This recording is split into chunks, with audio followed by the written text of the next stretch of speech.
My name is Eleni Atsalakis. I'm coming to you all the way from Sydney in Australia. I am an organisational psychologist and look after the leadership advisory and performance practice for our side of the world. I guess in simple terms, what that means is my day-to-day is working with leaders, executives, individuals, teams, organizations in lifting their leadership capability and consulting and advising around this space. I am really excited to take you through today's session. I guess my aim for today is to give you a little bit of an introduction and snapshot into what we're doing here in Australia. But I won't talk at you for a full hour. I want to spend the most of today having a discussion around some of these concepts and what they might mean for you in your jurisdictions. How can we learn from each other as a collegial group? What can we take from what we're doing here? What might be applicable? How can we help each other? So that's my aim. I am going to kick off just with sharing an image, and I use this in almost all of my sessions around this concept of diversity, equity, and inclusion. I guess that's the other I guess nuance from a language perspective. We do talk about DE&I advisory, and so expanding the concept into this world of diversity, equity, and inclusion. So here we are, image on the screen. I would love to kick off straight away with hearing from the group. What are you seeing on the screen? What pops out to you? What do you notice across the two images?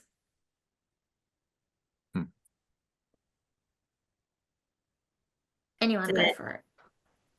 They see the same thing, but it's a little bit difference about how much they can see because of some is very short and some is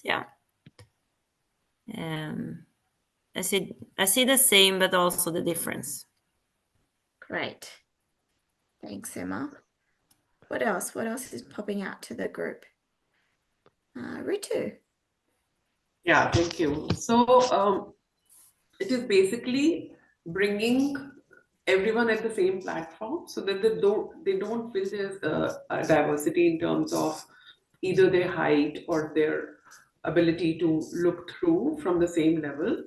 So it's like bringing them on the same platform in terms of physical, I would say right now, so that they can physically see through the other side. Yeah. You mean what's happening on, when we're looking at the right side, the image with the two boxes and Yes, the ramp, yes. Bringing everyone to an equal playing field. Understanding their challenges and bringing them at a platform that they don't feel that they're challenged. Beautiful. I love those words, understanding challenges, the understanding differences and what differences are presented with individuals. Beautiful. What else? Anyone else has any comments around what we see? Whoever organized the viewing didn't consider people from different backgrounds. Beautiful. Mark, you're tapping into systemic factors or organizational factors outside of the individual. Yeah. No, beautiful. Because you're acknowledging that some of what we're tackling is not just it's not just what an individual can control, but also the system that they're operating in or the organizational context they're operating in. Thank you. The player on the right side is clearly offside. We have someone who knows the soccer rules, football rules. Anything else?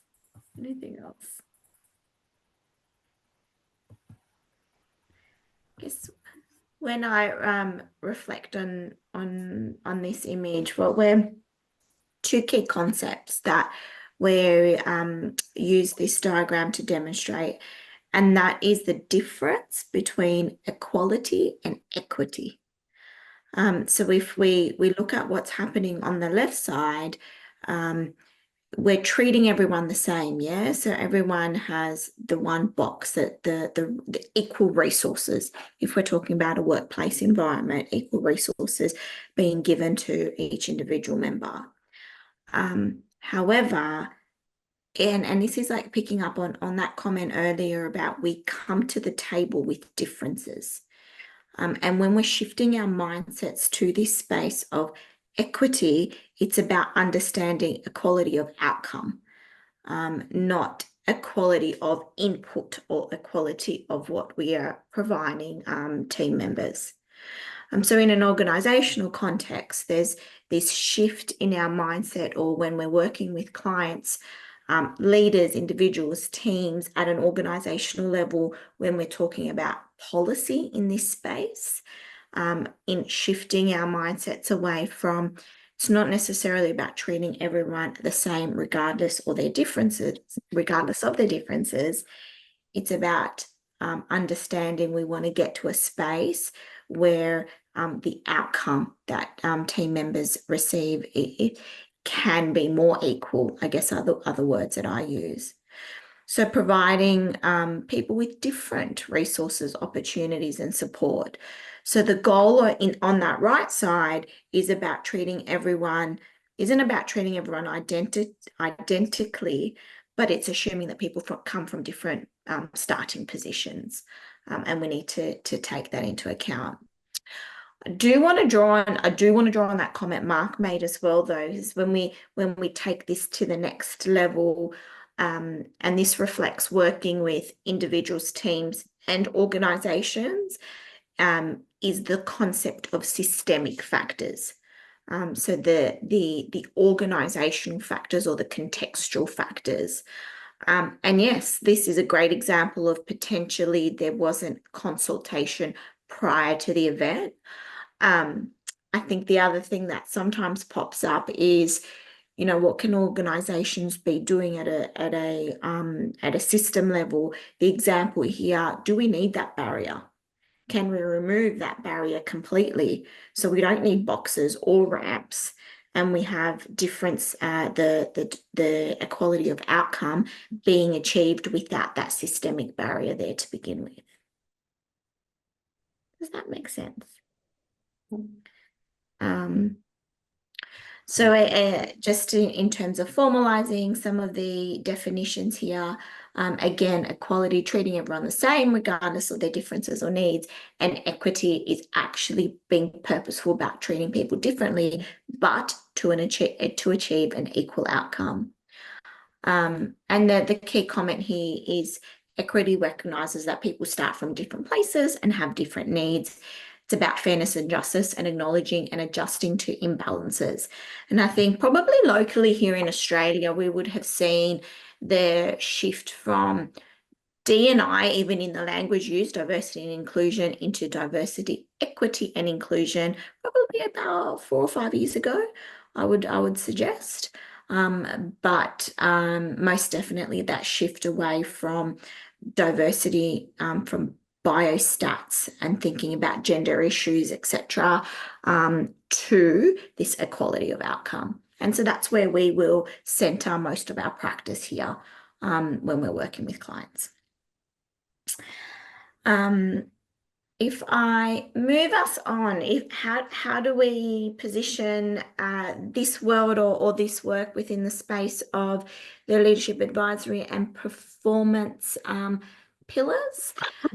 So I'm hoping some of you have seen this slide, but this work, Maureen and Kelly and myself, Mark, input from the broader group, have been working on this year in terms of what are our pillars, how do we position the work that we do in this space, and not purposely designed to be that little piece in the bottom right hand corner, but when we're talking about diversity and inclusion advisory, it sits in this advisory services pillar.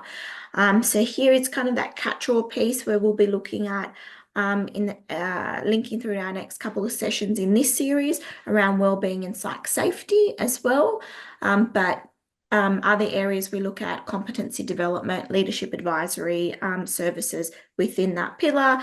And then if we move to the left, the other major areas that will be encompassed in leadership advisory and performance are our assessment, psychometric testing, change management, individual group coaching programs, and complete leadership programs. And then looking at team performance and emerging all the way through to an executive leadership level. If I am going to pull out or pull apart diversity and inclusion advisory, specifically here in Australia, I wanted to give you a snapshot of what the actual services look like, what we do here. And again, I would divvy this up into 3 major buckets for us. First up, that piece around strategy development. There is often, and again, if I reflect on the experience in Australia, policy work that is linked to legislative requirements here that we will work with HR teams to develop. That's probably scenario 1. Scenario 2 will be when there is a general policy that has been written, but clients come to us in how do we action this in the context of broader development programs that are occurring, or how do we make sure that we're achieving, and I don't mean targets just in terms of employment targets, but it could be cultural targets around diversity, equity, and inclusion. So most of that strategy development work is pure consulting, policy, and action plans when implementing policy. The other 2 buckets probably work a little bit more closely with some of the areas that this broader group will be familiar with. First of all, recruitment strategy. So how do we help hire? How do we help upskill hiring managers? A lot of the work here is then applying strategy in the recruitment space. Typically, this is training around unconscious biases, how they come to the forefront in panel environments or recruitment panel environments. How can recruitment processes be reviewed to broaden, again, help meet particular goals that an organisation has set? So we could be reviewing complete recruitment, end-to-end recruitment processes, looking at the language being used in advertising as an example, interview guides, training leaders on unconscious biases. Specific example again here in Australia, you'll have the cultural impacts of Indigenous candidates are challenged by talking about themselves in an interview setting. And so we often need to coach, train leaders when you're, when you're recruiting and you're interviewing, you're looking for those signs of I did this. Indigenous Australians are more likely to use we, and that is a collective cultural element. So it's understanding those things and how they connect into the recruitment process so that you're not, the unintended consequence isn't, marking down particular candidate pools. And then finally, and this is a piece that I'll give you a little bit more of a glimpse of in the next slide, is our inclusive leadership practices. Again, both individual and group level programs. So when we're looking at individual, it's typically individual coaching with the focus of building inclusive leadership traits or competencies we know are connected to inclusive leadership. Or group-based, cohort-based programs. And this can typically be, so one of my biggest clients at the moment will deliver one-day inclusive leadership, a one-day inclusive leadership course. And we have helped design and help deliver that. Or you can have a snippet of, you know, in a broader leadership program, an emerging leaders program, a high potential program, where a component of that is looking at inclusive leadership. I will pause before I move on to the next slide, just to open up the floor to any initial thoughts or questions on this slide before we look at inclusive leadership traits.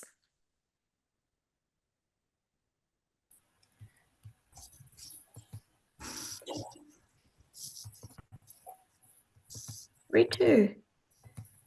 Yeah, thank you. Could you elaborate a little more on the inclusive leadership? Because it's a very broad platform.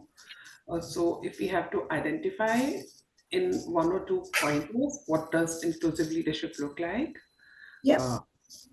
It'll be like nice. Thank you. Yeah, not a problem. I'll start answering that question, and hopefully the next slide will complete that question for you, or complete my response here. I'm a psychologist, so I always go back to what the research tells us. And when I'm talking about inclusive leadership from the perspective of developing inclusive leaders, so thinking about at all levels, and I don't necessarily just mean leading people here. So I'll always talk to clients about leading self, leading teams, leading organizations, leading an enterprise, so at all levels. One of my clients talks about inclusive leadership is everyone's business. And the actual traits that we know that if you develop in individuals can help to promote an inclusive culture or build a more inclusive workplace. That's what I mean when I talk about inclusive leadership. So if we can develop these traits, and that's what's on the next slide, then the research will tell us that the organization and the context or the environment that these people are playing in becomes more inclusive, and there are more equitable outcomes. The model that we use, I didn't develop, it is a Deloitte framework. So it has been developed, researched, validated by Deloitte. And then the program that we've built takes those traits, and we teach skills around each of the traits. So an example is be cognizant of your biases.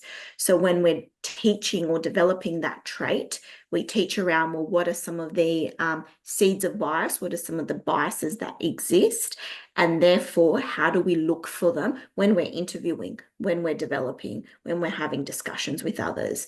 So the course, if I can use that word, is built around what we'll see on the next slide.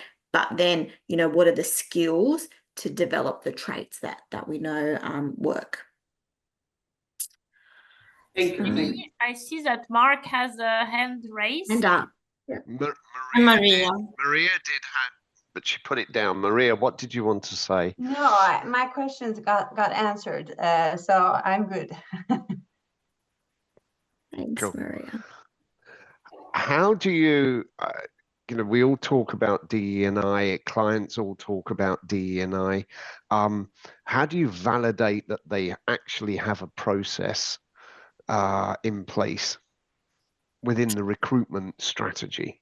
Because they'll talk about it, and I find 90% of the time, once you get into it, there's not much there except word salad. Yeah, it's a great question. So, and it will vary client to client. This will be my experience, I guess, as well. I would actually say, again, where we see it done well here, probably is with government, state and federal government do it well. And some of, you know, the big financial institutions, for example, how do we actually see it? Policy documents to begin with, so a framework that they've spent time saying this is what we stand for, and therefore this is what we are going to do in our recruitment processes. So it's not just quotas in this case. It is things like a commitment to your merit-based selection processes, and where appropriate, advertising in a way that will widen pools or attract different pools.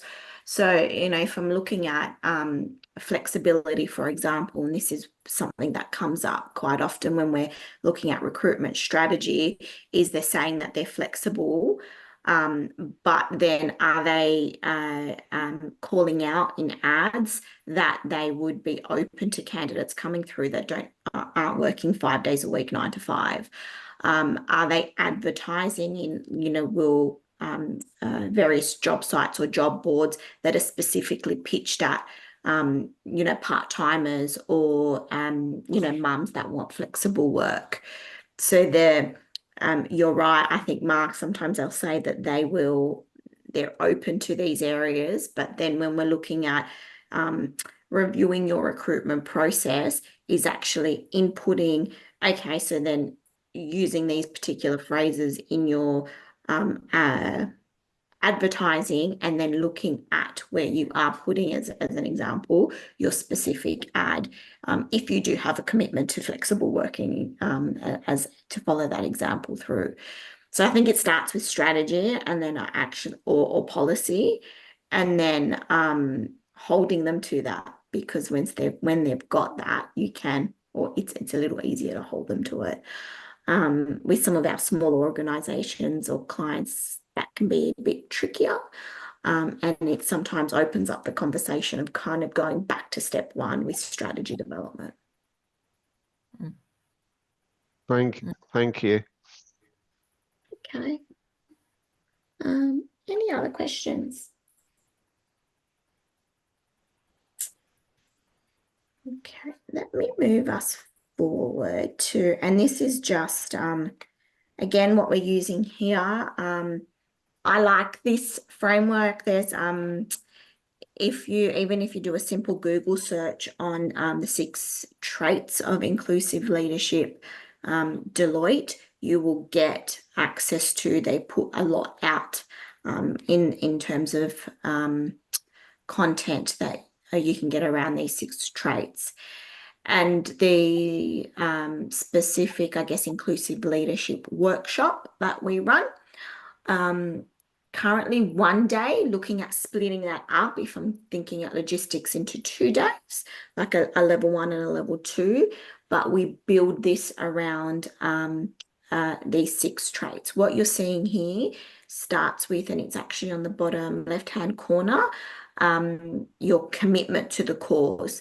So the foundational piece, we look at like that self-reflection, looking within, and what your commitment to an inclusive workplace is. So it's kind of like, your actions speak louder than your words. So it comes from within. So there's a lot of introspection that goes into if I'm going to call it a module around commitment as step 1. This gets deepened with courage, and with courageous, we look at being courageous enough to have the hard conversations. So the skill development here, critical conversations. How do you prepare for and deliver some of the conversations that put you in that can put you in an uncomfortable position. We then move through to being cognizant of your biases, and this was the example I was using earlier. The skill development here, again, we use, it's called Seeds of Change, and it is a framework around 5 specific unconscious biases that we see, developed by Neuro Leadership Institute. Quite prominent in Australia, but also in the States. Again, if you look at Neuro Leadership Institute, they've got a whole podcast series. There's lots of content out there around their seeds of biases, and we expand on that within this space around being conscious of your biases. Practically, it's then about designing, for example, interview guides teaching leaders around how to have the conversations where biases come to the fore, and that example of challenging your preconception of what language candidates should be using in an interview process as examples of what we do here locally. Then when we look at curiosity, again, the skill development here, we go down the path of growth mindset. So the differences between fixed mindset and growth mindset, and how growth mindset enables you to learn. Cultural intelligence, being conscious of, and this is one that's it kind of comes into play quite commonly in Australia, because we are a country where there are lots of different cultures. So we look at cultural intelligence and the differences that means for people that you're working with, how you're conscious of cultural differences within your teams. And then finally, collaboration, a little bit more traditional around diversity of thought. So when you collaborate, you promote that innovation through diversity of thought. Really quick way through that diagram, but again, it then becomes about building modules that are relevant, and will adjust sometimes for different client needs. But the key is that we stick to a framework that I think is well researched and well developed. So that was my way of, I guess, introducing what we're doing here locally in Australia, or at least giving you a little bit of a snippet. My thinking for the 30 minutes that we had, your local areas, but what was coming up in those few minutes, happy to field any thoughts or discussions around this space within your own worlds. So let me go first. I am from India. So obviously it is geography dependent, and my experience says that it is also dependent on the maturity of the organization that you're talking to and the maturity of the leadership that you're talking to, because sometimes diversity is just to put a number in their sheet, saying that we have achieved this, we have achieved that. And my experience of the recent past says that there is an opportunity to charge, and we have charged even at a percentage higher than the normal fee for diversity candidates. And that diversity could be not related to gender. It could be diversity of any kind, what the organization is looking to achieve at that point in time. So that's what I had to say.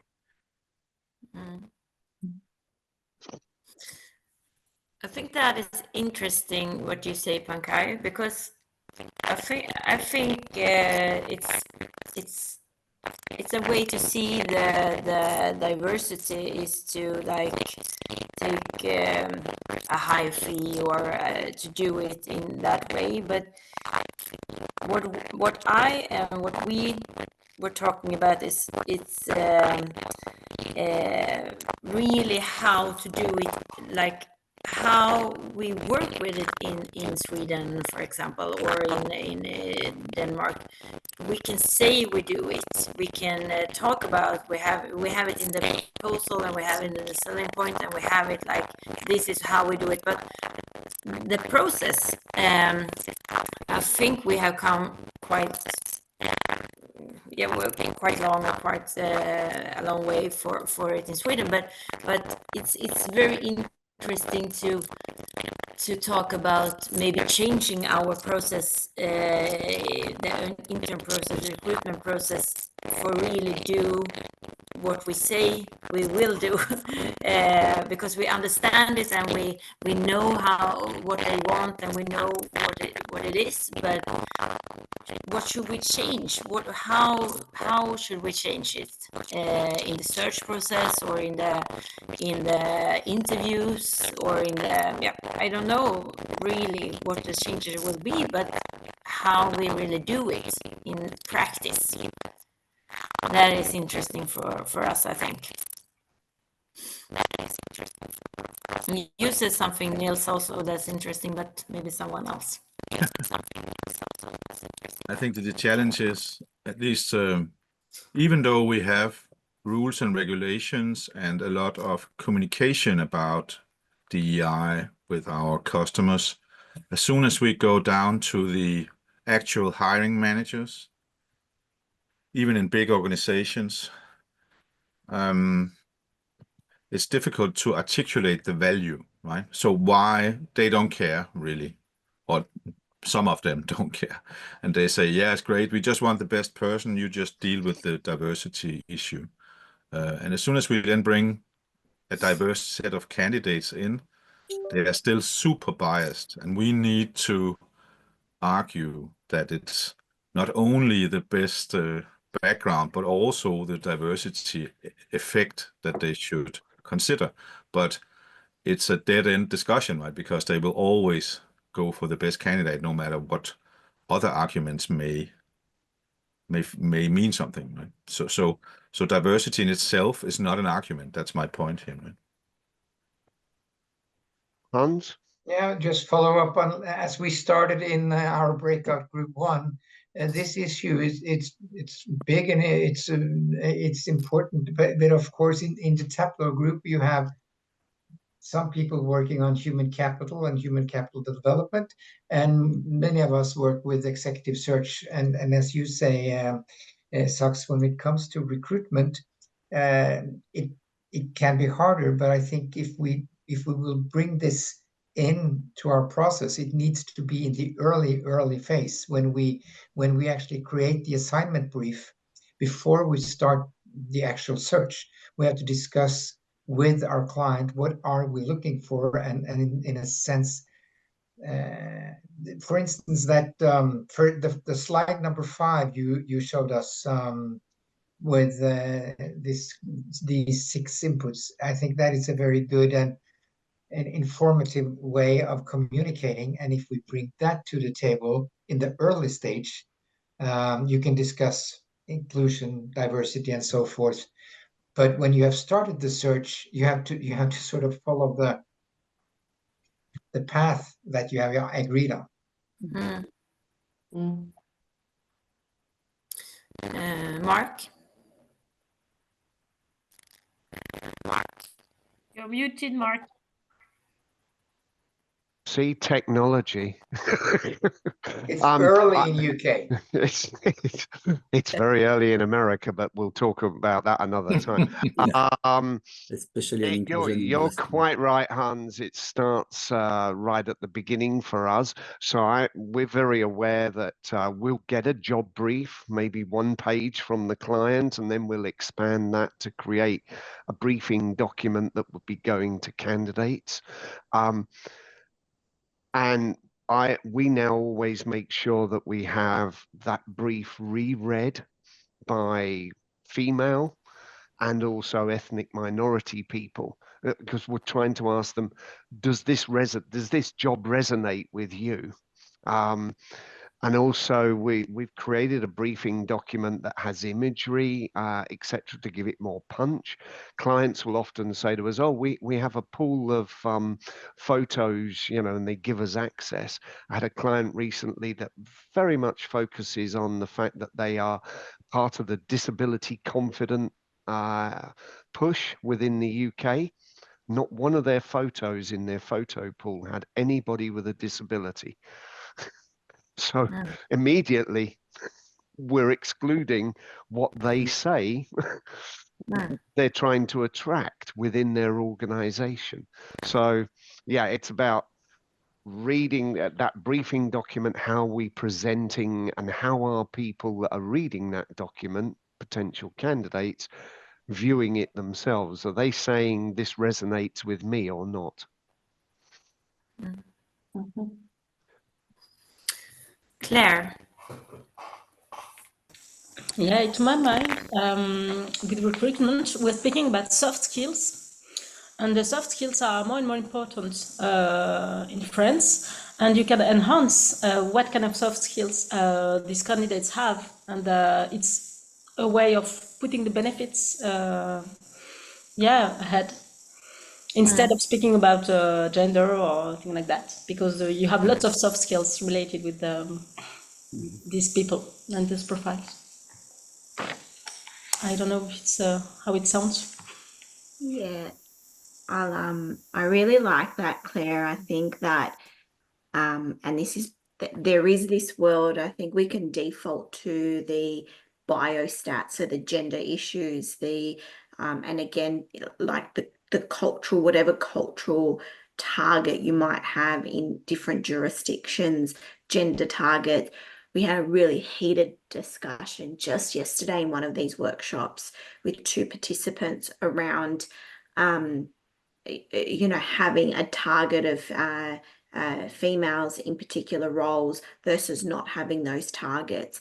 And I actually like to pull it away from that kind of discussion, and you're looking at what your organization stands for. And to Mark's point, are we, it actually talks to that commitment and courage piece, that are our actions speaking our words, or is the organization following up in what they're saying that they stand for? But then I think when you move the dial, the discussion around the traits of inclusive leadership, it is more of those things that you can develop. Yes, so I really like that. The other thing that I think is common, at least here, when you're working through a recruitment process, and when we're working with our colleagues on implementing psych testing, for example, that's too far down the line to start some of these discussions around. So exactly what you were picking up on, Hans. I think your reflections on a recruitment process can start to open doors into finding the right person to have the discussion with. But often it's not the hiring manager, that it is someone that's got responsibility for the strategy around this space to be influencing, because then they will be able to implement, or would hope, some of these programs that can help filter through to hiring managers being aware of biases, as an example. Yeah, I had an instance last year working for a financial services organization. They were very keen. Financial services is predominantly male dominated. They were very keen to attract female candidates.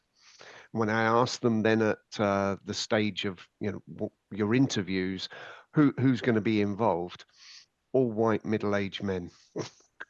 And I said, you surely when the people come in, they want to see that there are themselves represented within the organization. They'd never thought about this, but they said, well, these are the hiring people. I said, yeah, but you want to have some commonality, yeah? You want to be able to say, I can see that organization reflects me. Particularly in a sector that's very, very, the war on talent and all of those sort of things that people talk about. If it's a really dynamic sector, then they have to be self-reflected during the process. My experience is more or less the same, Mark, because in the financial services, there was a boom like 3 years ago, and I had to look for women in investment banking, and it was very hard. I didn't know about what you say of raising the price because there were not really women. But now, just, the quotas are okay, so they forget it. I mean, it's something that goes away. You can write in the job description, yes, we would like to have the DE&I and sustainability, whatever, but they just don't care. And at the beginning, they said woman, woman, woman, So this is it, in my experience. I don't know you. But if I should, or is it someone else? So the hands up. No, I can. What I think maybe a thing is to have to like put it in the Taplow proposal is to start with maybe from us and from Eleni and so on. We can have some text so we can help every Taplow manager and to have it in the proposal, and then so everyone have it in the start, in the beginning from us in the proposal to the customer, and then it's of course a work process, and the process in every country we need to focus on it and how to do it. That is step by step, and that is what we are doing now. We're helping each other to understand more about this subject, this big subjects, but we need to start somewhere, and somewhere is to start with the same text for every. So Denmark don't do so. Denmark and Australia have one, and Sweden have one, and France has one, and so on. So maybe we how to put it in the Taplow way is to have the same text in the same way to write it. What do you think about that? Should that? Good idea. Yes. Yeah, I think that should be the Very good. starting point. Yes. Absolutely, very good idea. Yes. Yeah. Great. Maria, you had a point. Yeah, I had a question for you, Eleni, regarding the work you do or the workshops that you set up, training organizations. Do you only go in for specific organizations, customizing a workshop, or do you do open workshops where different HR manager could meet up from different types of companies? Yeah, great question. Our work is specifically within organizations. So the participants will be from the same company. All right. Now that is for when I'm talking about inclusive leadership specifically. Yeah. Having said that, there are a couple of areas that we tackle this theme from a collective or different client. So, and this is just methodology that we use for anyone on an individual coaching program. They have access to what we run monthly group coaching sessions. So they're virtual and they're open to anyone from any organization that is currently on a coaching program with us. And that allows, it's not just inclusive leadership that is covered. We'll do different themes each month and they're only 90 minutes, but that forum is set up for small groups, and you're not necessarily going to see someone that's from the same organization as you, but the material isn't as structured. It's designed to help. So again, if I think about coaching methodology, you'll have training and the immediate impact. You'll have one-on-one coaching where, again, a coach is kind of keeping you accountable. So we work with our clients, and then how do you sustain that learning? And this approach of having these monthly kind of check-ins for anyone on a program is our way of helping to sustain learning. So that's our forum for different clients to come together. But they are less structured than some of the than a full one-day course, for example, on inclusive leadership that would be run specifically for a client, if that makes sense. Right, because I was thinking just regarding commercializing it, and right now I personally wouldn't have a client perhaps that would be ready to buy the whole program, but I think I've encountered individuals within their organization that would be interested. So I was just wondering if you have that set up, or if that's something we could do. I mean, Emma, we encountered, for example, a construction company with an HR quite high up HR level that was really curious in this subject and wanted to be a part of these discussions, but then it would possibly just be her initially, and then it needs to be another type of setup where different companies perhaps are included in a workshop or a training. So I was just wondering if you do that, or if it would be possible for us to set something like that up. Yeah, I think my gut would tell me if there's enough need to like maybe run a Taplow series for clients. I think that's something we could, if other countries are interested, that we could entertain. The other way of working through individuals is with individual coaching programs where the focus of a program for them is around, so if it's a HR person, for example, and they're interested, the one-on-one coaching work could be about how they set up their inclusion strategy for their organization, and you work with them one-on-one. Depends what they want to achieve out of it, I'd say. But I think we have 30 seconds left, and I know some of you need to go. But I think it's something. It's a good thinking, Maria. And if not you, Eleni, maybe we have more sessions and more colleagues in the team in Taplow, so maybe we can have that discussion between us. If we can have it like a Taplow session. So we can invite people from different countries, and of course it will be a payment for that, but it will be something we can have it like a selling point to have our customer learning about the subjects, and maybe they will have the whole session after that. Okay, so thank you very, very much, Eleni, for this. You are you have so much good thinking, and I would just want to listen more and more and more. So I'm very thankful for this hour with you.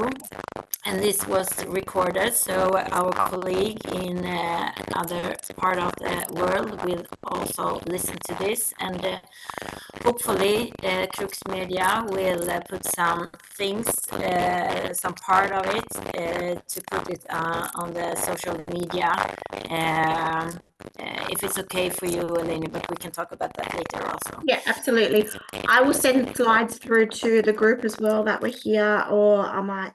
Yeah, I've got the invite, so I know everyone who was invited. Happy to share the content that we worked through today. Okay, thank you very much. I have a question, Emma. Thank you.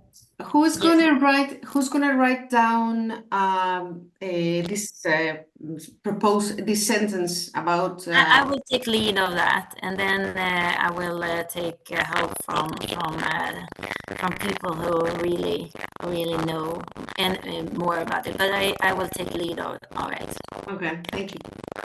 Thank you. So thank you everyone for joining, and I hope you had a good start or end of the day of this session with Eleni. So any questions for me or for Eleni, you just write. You have my email, and the next session will be with Marine. And it will be, I don't know the date now in my head, but it will be, sorry? I don't have it either. No, but I have said to Karina that she should invite you, but I don't think you have got it. The 3rd of December. Yes, thank you.